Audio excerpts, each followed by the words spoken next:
Bonsoir Jules Siran. Bonsoir. Vous êtes co-secrétaire fédéral du syndicat Sud Éducation. Quel casse-tête. On y voit un tout petit peu plus clair avec ces déclarations de Jean-Michel Blanquer. On voit surtout que ça va être long, progressif, et que cette rentrée par niveau et avec des groupes de 15 élèves maximum va être compliquée à organiser, non ?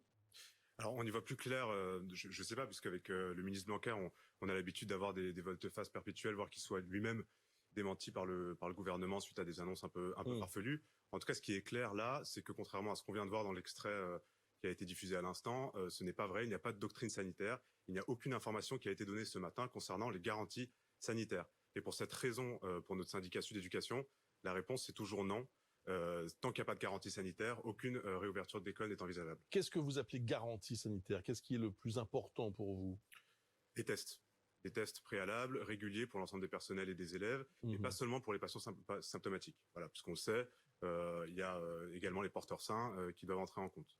Deuxièmement, les masques. Et des vrais masques, des masques chirurgicaux qu'il faut distribuer d'ailleurs à l'ensemble des élèves et des personnels avec un renouvellement régulier. C'est aussi un minimum. Et on se satisfera absolument pas des masques à fabriquer à la maison et des tutoriels. Des locaux désinfectés, avec des garanties de protection pour les agents et les agentes qui nettoient les locaux des établissements.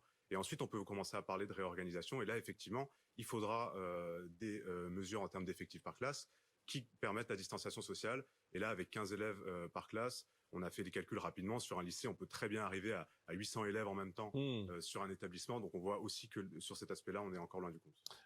Il y a 12 millions d'élèves, 800 000 enseignants. On peut aussi compter les personnels. Ça fait énormément de monde à tester. Selon vous, c'est assez peu vraisemblable. Est-ce que sur ce point, vous serez intransigeant ?